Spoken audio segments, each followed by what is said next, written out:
Welcome back.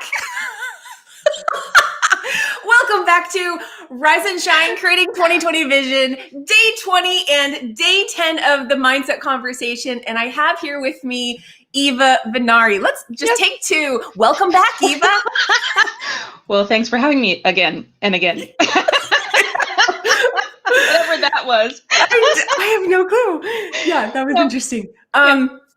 So we are in for a special treat, a special conversation today. Welcome to all of our live and replay viewers. Today we are specifically talking about ditching the nice girl label, which also means ditching the nice guy label and the mindset that supports you in that. And I'm sure there's way more we could say about that than beyond our 30 minutes today. But quick hello to Sherry, who is with us today. Nice to see you, Sherry. So, Eva, first, how are you doing today? Good. I'm awake. I'm here. It's rising and shining still outside. So Good. My normal response is fantastic, but I wasn't there yet. So okay. So for anybody who has not met you yet, let me just give them a little bit about who you are first. So Eva Vennari was trained as a mineral balancing counselor. She empowers your body to heal by giving it what it needs exactly when it needs it. No drugs, no fads or trends, just simple wisdom guided by science to support your immune system. It's work that far outlasts the time that you spend with her when you work with her, and you can access her free face reading, and I will put that link down in the comments. It's a pretty cool face reading, by the way. So Eva, before we get into ditching the nice girl label, do you have anything else you want to just share with your audience today about what you do? Oh, I mean, everything that I do is based in holistic. So there's none of that hunt and kill stuff that we do with the doctor with medication. And that's the big deal. Okay. Yeah. Anyways, awesome. Yeah, what Eva does is pretty fascinating. So definitely check her out, and especially her free face reading is pretty cool. Oh, yeah. Even if I do say so myself, it is. Yeah, I'm sure. Okay, so let's get into this. Oh my gosh. Okay, ditching the nice girl label. Woo! Yeah. What comes up for you when you just first start to think about that? Oh, well, that question just brings all these ideas and they collide in my head. But I can say that what inspired this conversation was a post. Yes, thank you. And I was like, what did she write in that post? I don't remember. But she wrote something and I said, ooh, yeah, let's talk about that. Yeah, it says, how do you respond to someone with an invitation? They're inviting you to their free seminar, their free, here, go to my free group, go take my free class, go take, and you've just met them. Right. We get this all the time. And so that was the very simple question. I didn't elaborate until later in comments. I just wanted to see. I was really testing people. I got my devil ears on and I was like, or horns. And I wanted to see how people respond to this question. And what I received was a plethora of coaching advice for me. I know what to do for myself. What I was looking for was, what do you do? What do you guys do? And it was really eye-opening to see the number of people who were trying to manage the emotions of the person who sent the invitation. And I went, why? So that's what started this whole conversation here. and I don't know that I think we all responded to it differently. I don't even remember what I said, but I think for some people we weren't sure if where you were coming from, but like you said, we've all had experiences with this in some degree. And so it's a really good conversation to talk about. So now when you just think of what a nice girl is, what is a nice girl? Oh, well, I mean, I was raised Italian. I don't know about you. The father who says you're to be seen and not heard. Okay. You don't have an opinion. I'm going to give you my opinion. Ooh. The not showing of emotion other than happy smile. Showing up on time, not making anybody else make excuses for you. Make sure that you're perfect. Do it twice as well as anybody else. Get straight A's. These are the things that were imposed upon me. Yeah. And that's what I said, oh, Eva, you're supposed to be nice. And there's a big difference between nice and tactful when you need to confront someone and still being able to hold your truth and say what you need. And people confuse nice with all of that other really poor boundary stuff all the Yes. time. And that is like such a key word in this conversation is boundaries. I want to add to that. Some of the things that come up for me when I think of good. nice girl is you don't ever show any emotion other than happy or joy or something that's positive, right? So it's not okay to be angry or pissed off or sad or frustrated. That's not okay. And it's not okay to say something that could potentially, I wouldn't have to acknowledge that part, potentially influence someone else's emotions. Right. In a negative way. In a negative way. Yes, exactly. Right. So, so there's so many boundaries just around how are you like limiting yourself? What are you allowing yourself to be or expand into or shrivel up and not expand into? And how aware or overly aware are you of other people and trying, there's like perfectionism, there's some control in that, right? From, oh my goodness. Okay. So it's a fun conversation. We probably won't cover everything we need to today, but just to open it up. I completely agree. Hello to Kara, who is with us today. Awesome to see you here. And Sherry is affirming. I love this, Sherry. She put all caps. I'm not the nice girl. Yay. So does that mean you're from New York and you're mean to everybody or no?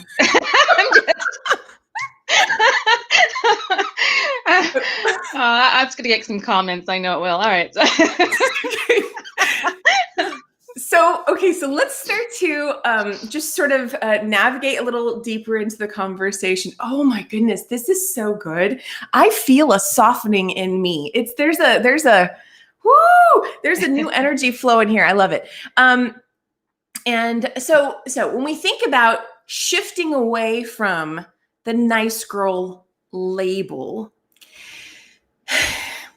okay, what comes up for you when you first think about shifting away from the nice girl label? For me, it's about really connecting with asking myself, how do I feel about this situation? And do I have the words I need to convey that feeling to the other person? So it's the checking in with yourself rather than depending on being a mirror to the other person. And there's a journey there.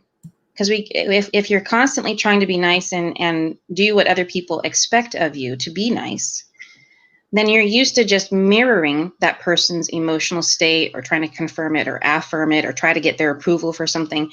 And that means moving away from how you feel.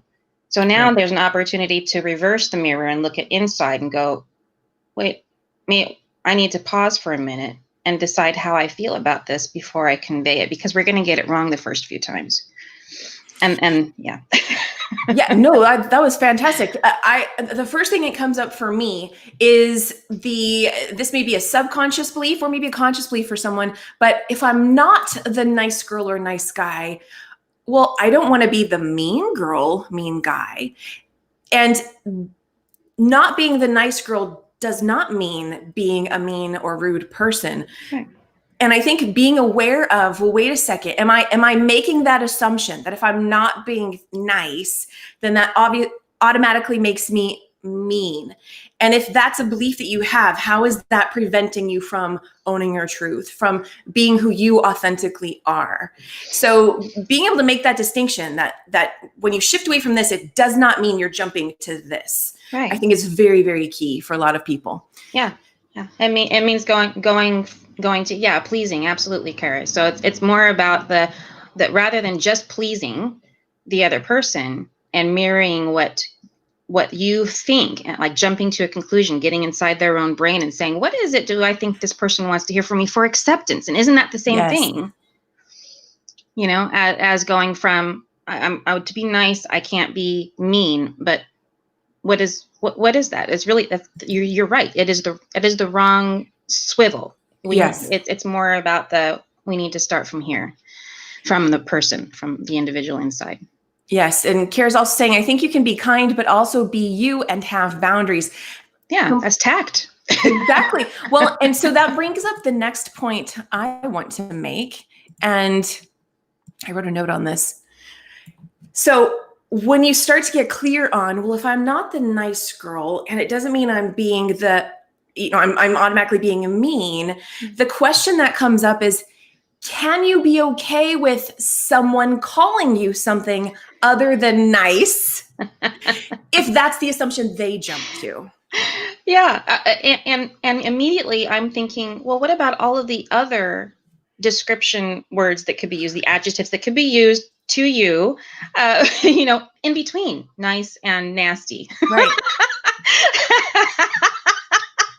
Mean. That's my word for mean. Okay. We're having fun.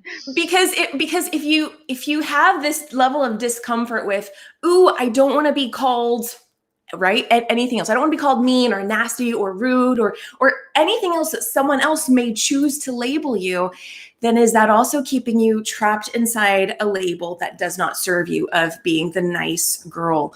And that can be a very freeing thing to realize, you know what? I have zero control of what this other person might choose to call me. And so what am I willing to do to honor myself and stand in my truth? And can I be okay with it, what they choose? Whew. And that right there, that to me really opens that door further into honoring your personal boundaries, of not allowing things that you can't control outside of you to impact what you're going to choose to do to honor yourself. Yeah. What other people think of me is none of my business. Exactly. Are you going to say that one? No, that's exactly it. Classic. That is classic. And Kara's laughing with this, so that's awesome. Okay, I want to just jump back to Sherry, because Sherry, when you asked Sherry if she was from New York, she said, I saw that. Flint, Michigan, baby, born and raised. That's right. But don't we hear that all the time from, I'm from New York. I'm called that all the time. I did the accent totally wrong, but you get the idea. Absolutely. It's like they use that. I'm from that area. We're used to being short with each other, so I'm going to be short with you. Yeah. And I'm like, well, you have a choice. We all have a choice in every moment, what emotion we choose to convey, how we choose to convey it. So if you want to be rude, go ahead. I don't care. I don't care. How you interact with other people is none of my business either. Okay, I want to get to a quote that you shared with me. I asked Eva for a quote to go with today's conversation, and she shared, opportunity is not given, it's invited. Opportunity is not given, it's invited. And that's one of your quotes, correct, Eva? Yeah, I quoted myself. You go, girl, I love it. Because this whole conversation, I spent years in other industries. I spent 16 years as an architectural representative. And for part of that time, I was blessed with the opportunity to be a buyer. And when you're a buyer, in other words, everybody wants your business. And so there was a lot of the syrupy, sweetie talk, how do I get your attention? If you called somebody, they called you right back, like lickety split. So there's a difference in being treated. As a buyer, they knew you were looking to buy something. So they called you back right away. And there was always this underlying understanding, I'm the one who has the yes power. Right. Then when I switched to being a salesperson, and I did that for longer, people's priorities around when they got back to me shifted. And oftentimes I'm like, are we not in business here? Is this, aren't we in business? Don't you want to get back to people in a timely manner, or at least give them some expectations, something like that? So, I had my own boundaries around how I treated people and what they expected from me. But all of that, the opportunity is, people say opportunity knocks. I think it can, but I think more often than not, if we have a desire within us, then the opportunity is something we need to invite in. And that goes right back to what started this whole post. And that when I've never had a post with so many comments ever. I don't know what that says about anything, but I've never had so many people respond. This is definitely something that hits a nerve. And I can't tell you the number of times I've connected with a new person on Facebook, on LinkedIn, and immediately, without even a hello, buy my stuff. Yeah. Go to my class. Be a part of my group. I know nothing about you. Yes. Oh my goodness. Yeah. So the question, right now. Yeah. So it's like, okay, I want to convey back to you. So I've learned some tools around my own boundaries around, I wouldn't do this. but I'm going to at least I'm going to be the person of, how I show up is up to me, right? Yes. So I'm going to be that person and say, great to meet you. I'd love to get to know new people. Tell me why I would want to go to this, or get some kind of question that gets the ball rolling. I said, I like to ask questions and find out what people need from me before I give them anything, because otherwise it's useless to them. It's no use to them. And it has some sort of negative impact. Like, that's why we're having this conversation. So it's like, I don't want to go back to that person and say, delete, which a lot of people said there were. Okay. Okay. That was one. That's not very inviting either. Right. They're inviting you to something. They're earnest, but they don't know that what they're doing is distasteful or put off. It's put offing. Put offing. Anyways, that was one of the words in the comment. Off-putting. That's it. My dyslexic kicked in. So yeah, all of these things. It's just all of this minutia. All of this thought idea is running around in my head, and that became this whole conversation here. Oh, I love that. I wonder what would happen if you put that post out there again and maybe added even some more context to it, because I think so many people, I know I went in a different direction. I don't remember what I said, but I know I thought something different than what it sounds like where you were coming from. So, yeah. So what I love though about you bringing this up in the sales context is that you're talking about coming from what I'm hearing is you're coming from a place of, well, okay, I see this person. I recognize what they're doing. I understand the value in that. And well, wait a second, what's important to me? Okay. What do I prefer in this context? You're not going to jump into nice girl mode and cater to them and just automatically respond and say, yeah, sure, I'll take everything. I'll join every group. I'll sign up for everything, because you don't want to offend them. Thank you. Yes, you're pulling it out. Exactly. I love that. You're saying, wait a second here. We can have some balance here. Let me share with you what I would like to have happen. And maybe we can have a meeting of the minds, right? And that person gets the opportunity to choose to either respect that and dance with you in that or not. So I love that. That's good. Well, what's cool is the response of the person once I reveal how I prefer to interact reveals a lot about their intentions. Because if I say something like, hey, I'd love to get to know you more, and it goes crickets, delete, that's when I delete. They've shown me, they've given them opportunity. And now it's not every time, because I've had some great conversations and made great friends with people who initially started that way because they were all excited and I want to share, and then come to find out. And I'm like, can we talk about this? In my own way, I was just really tactful with, all right, so I want to get to know more about your program, more about you before I agree to jump into it. Or do you want to have tell me what's going on? And those individuals who respond and show me that they're human, I'm going to give them the time of day, as opposed to somebody who just says, here. It's like walking up to me in a network marketing, live, not that we do that anymore, and then somebody saying, here's my card, and walking away. It's the same thing. Yeah. Would you do that? I wouldn't do that. No, absolutely not do that. Yeah. Treat people like people, have respect, and get to know them for sure. Okay. So, so let me see here. I wanted to see what other thoughts we could have around this. So I pulled up an article, and let me just share a few things that are showing up in one of these articles that's out there. Ask for what you want and deserve. We've already started to talk about that. We did.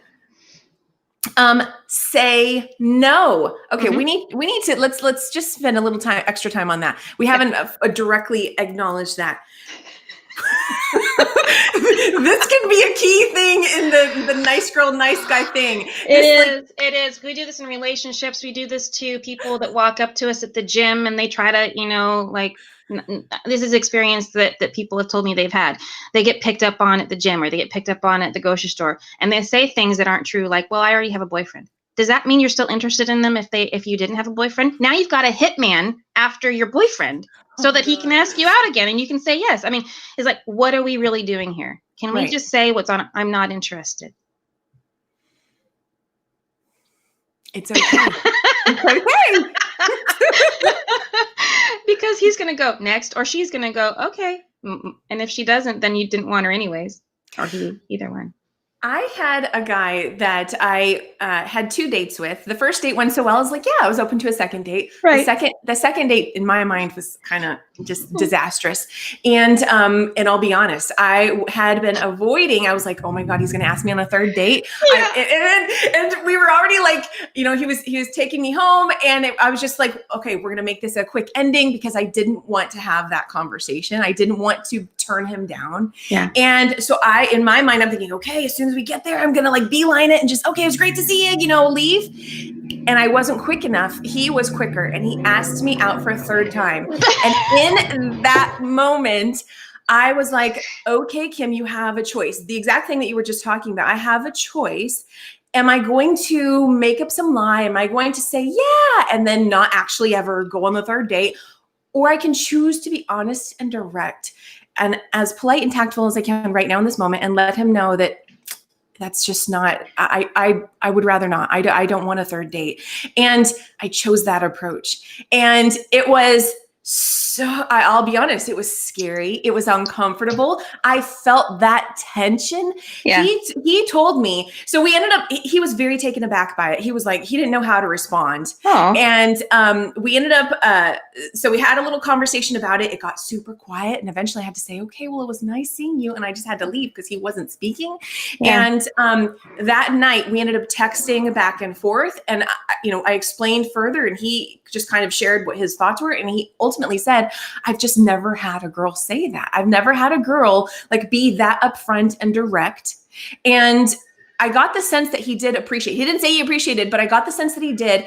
And so anyway, we ended on this positive note. And it was a moment for me to go, yeah, okay, good job, Kim, you did that. And I think it was also an opportunity. And I think it was also an opportunity for him to learn that he can handle a girl saying no. No. Yeah.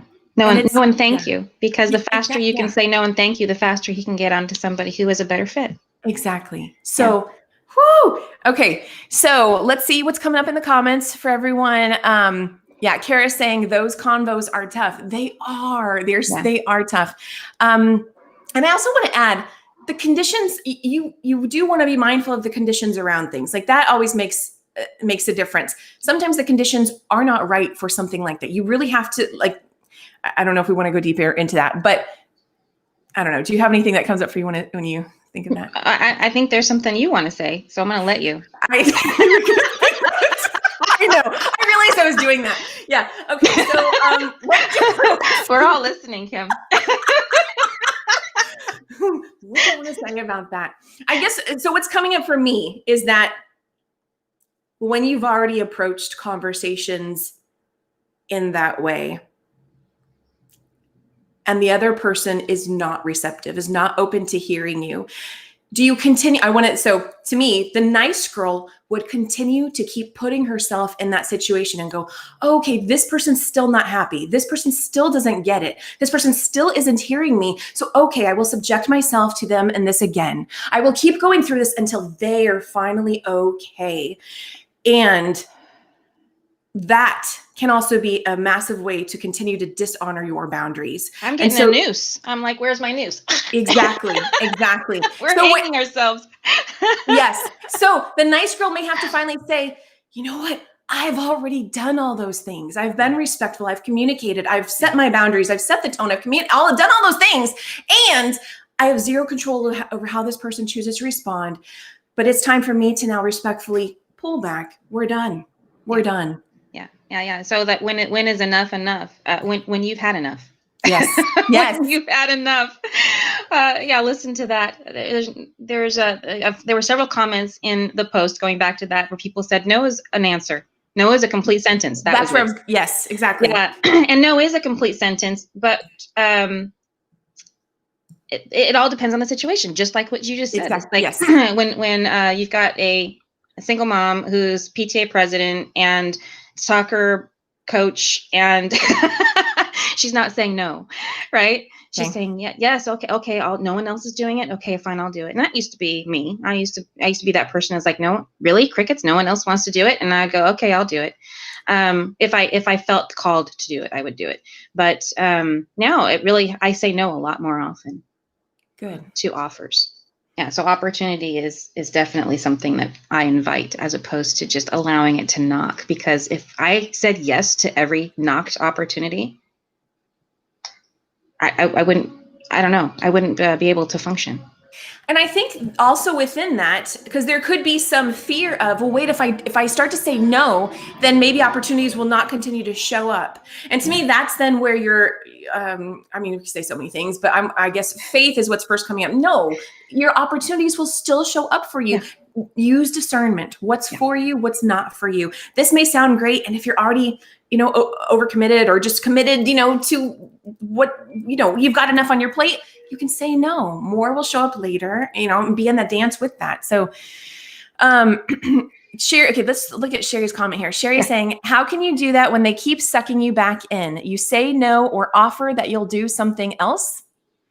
Yeah, no is still a complete sentence in that situation. So like we're never a victim to, we get to choose. And so they can attempt to pull you back in and ask you to do whatever it is they're asking you to do. This is, I have to guess. I don't even know what the subject matter is. I'm not sure either, but no, keep going. Thank you, Sherry. Yeah, awesome. But because this can apply to so many things, even if, if you're talking about, other moms at PTA saying, but we want you to be president. You're the only one that's able to do it. that kind of stuff. Yeah. No, it still works. And eventually they will hear it. And at that point, to me, sorry, were you going to say something else? No, go ahead. It's just, I can agree with Sherry's frustration, the implied frustration in that. And to me, again, Sherry, not exactly knowing the total context of where Sherry's coming from, but what's coming up for me as I just look at her question is really getting in tune with how is this situation, this invitation, this opportunity, whatever it may be, how is it feeling in my body? The more we get in tune with how things feel in our body, this was another big lesson for me in this whole context of this learning to say no. It's a complete sentence, and honoring myself and boundaries is those times when you continue to say yes, and internally you're going, yeah, it becomes an obligation. Yes, I don't want to. Your body's telling you one thing, your mouth is saying another, or just your attention, right? Your attention to something continues to is a yes, right? Yeah.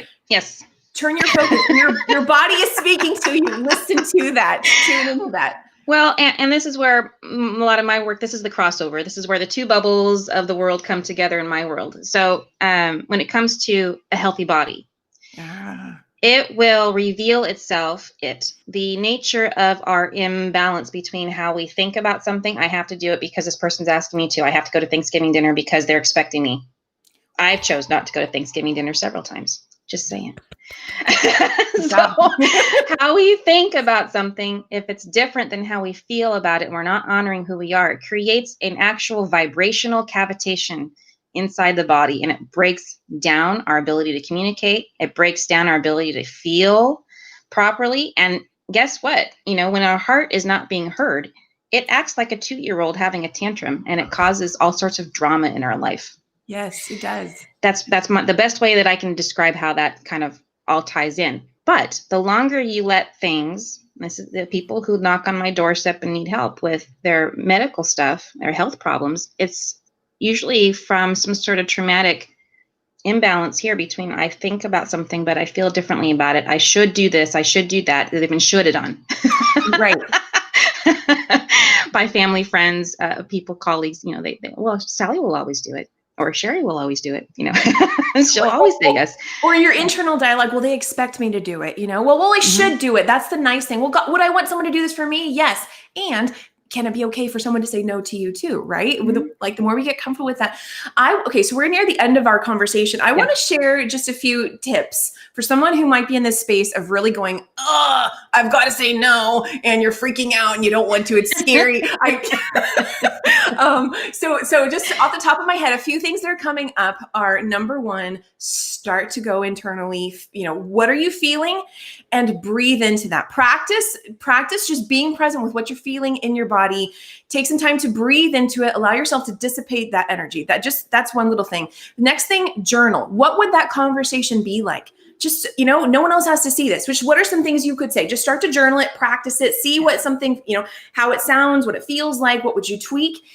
Practice practice having a conversation, outwardly to yourself, or maybe to a trusted friend, and practice what that would be like. You're probably going to get some of those emotions coming up, and you can practice then breathing within the conversation, the mock conversation. There's just a few things off the top of my head for someone who wants to practice saying no, practice having a difficult conversation, practice standing in your truth, knowing that you can still be a nice person while you're also still going to honor your boundaries, respect yourself, and say no to someone else.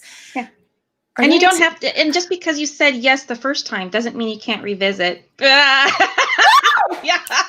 It's like, wait a minute, I'm reassessing and I have way too much on my plate. I need to decide with discernment who I need to go back to and say, all right, I'm going to make you an offer. I can complete this part of my promise to you, but I'm not going to be able to complete this. And that puts the ball back in their court to make a decision and adjust on their own.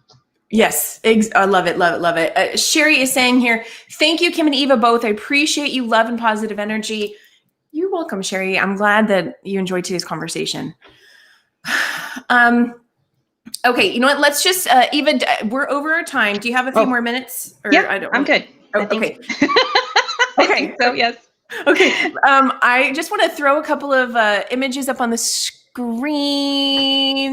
Okay. This was from last time you were on here. And I just thought, well, with this, kind of maybe something with this. We were talking about invitation and we're kind of talking about permission. Yeah. I don't know. What comes up for you when you see this image? This is really about the give and take. I think I brought up last time masculine and feminine. The ability to have an invitation is the masculine, and the ability to receive and say yes or no is the feminine. And that is in itself natural and already in balance. So as long as one is in integrity and the invitation is there and is being received, you can still receive the invitation and then give it a no answer and a yes answer. Either one works fine. Yes. And it's complete. Yeah. It's complete. Exactly. I'm going to throw another image on the screen.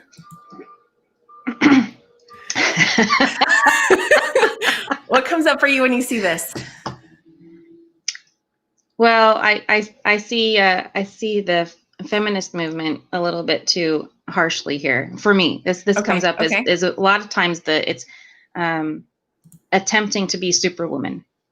Okay. And not knowing when to say no. Wearing it as a badge of honor. I think I might have said that before. It's like you're wearing your overachievement as a badge of honor and then becoming a martyr. That's what I see. Okay. Thank you for sharing. So I saw something different. I saw an everyday woman who, because there can be this assumption that if you're a strong, empowered woman, that then you're wearing, a power suit, and maybe you look some sort of perfect way, and this woman is perfect as she is, and we might go, well, her jeans are a little short, right? Or well, she's just dressed in an average way, and within her is an empowered, strong superwoman who's strong enough to say yes to what she wants and no to what she doesn't. And that's what came up for me. So that's why I wanted to share this. Good. It's all good. It's all good. Yeah.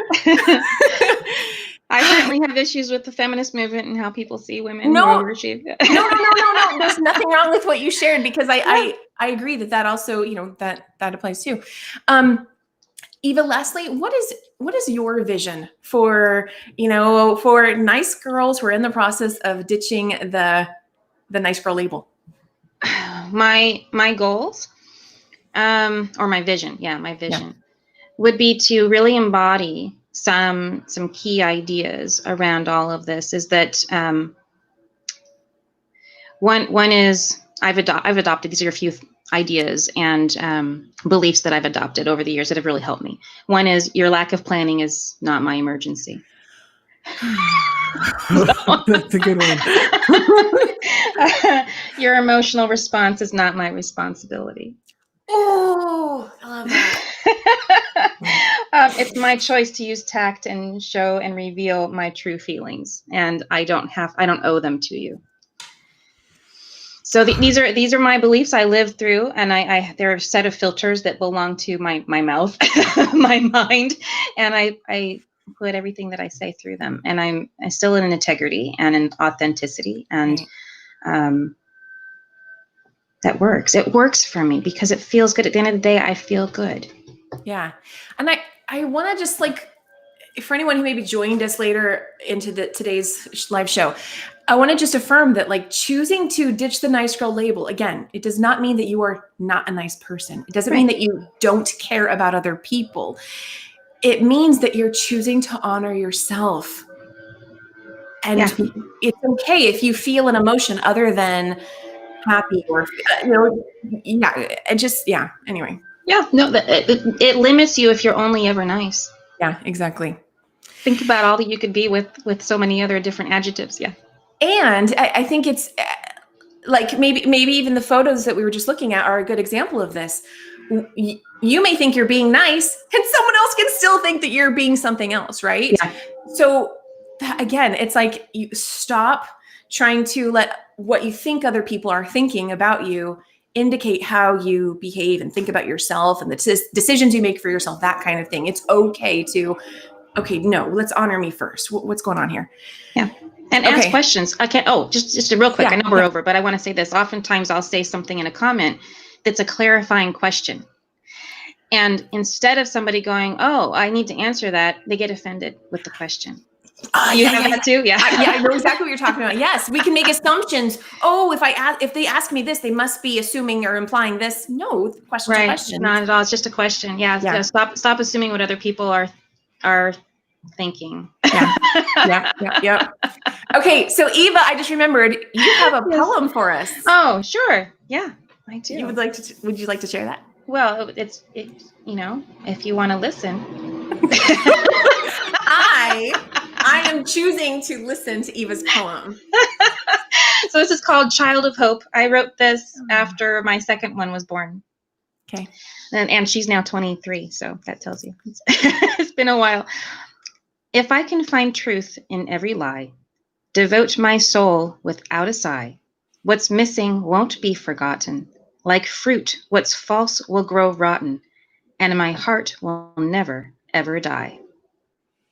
Okay, that was deep. Can you read that again? Yeah. Let's listen to that again. I'll close my eyes. If I can find truth in every lie, devote my soul without a sigh. What's missing won't be forgotten. Like fruit, what's false will grow rotten, and my heart will never, ever die. Wow. Do you want to say more about what contributed to that, or? I mean, our entire conversation here kind of is wrapped up in it. People will use, lies to tell their truth. So if I can find the truth in every lie, devote my soul without a sigh. In other words, it's not a obligation. It's I want to do that. Devote my soul.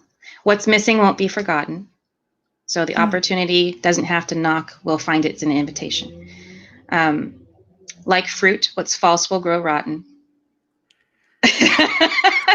So whatever isn't of integrity will fall away.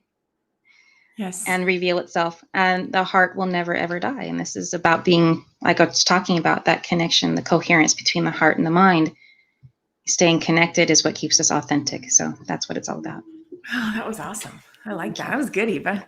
Good. Glad you enjoyed it. Yeah, I did. I really did. Okay. Well, that concludes our conversation today on ditching the nice girl label. And again, guys, this applies to you too, ditching that nice guy label. And thank you for joining us. Let us know what you are taking away from today's conversation. And Eva, will you remind everyone where they can go to connect with you after this? Oh, yeah. And if you want to subject yourself to a face reading, go to theelevateinstitute.com, and on the homepage there, you'll see a little button that says, yes, take it to me. And you'll see actually Kim's response. I gave her a face reading, and you'll get to see her review of how I did with her face reading, what she thought of it. So yes, love to see your shining faces in my inbox. Awesome. Yeah. All right. Well, have an amazing day, everybody. I hope you found this conversation valuable, and we will be back on Monday with another Rise and Shine Creating 2020 Vision, and we're going to be starting the emotions theme. So I'm excited about that because, yeah. It's good too. Okay. Continue to honor yourself, moving in the direction that you prefer to head it towards, and know that you have every right to do that. Honor yourself, move in that direction, create that vision, and we'll see you all again very, very soon. Stay right there, Eva. Okay.